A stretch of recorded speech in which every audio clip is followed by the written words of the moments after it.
Maswerteng gabi po mga ka-STL. Narito na po ang resulta ng STL Pangasinan para sa araw na to, 3rd draw, November 3, 2024. Araw ng linggo, naway ang mga natayaan nyo pong mga numero kanina ay manalo nawa ngayong gabing ito, 8:45 PM. Kaya kunin nyo na po yung mga tickets. Narito na po ang resulta.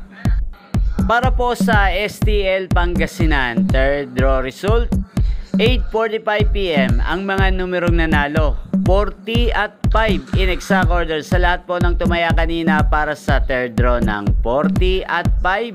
Congrats po sa inyo, panalo po kayo. Shoutout po natin si Kuya Dodoy. Shoutout po Kuya Dodoy.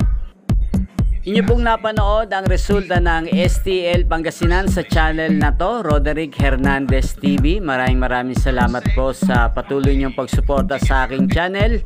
Huwag pong kalimutang mag-subscribe. Thank you for watching.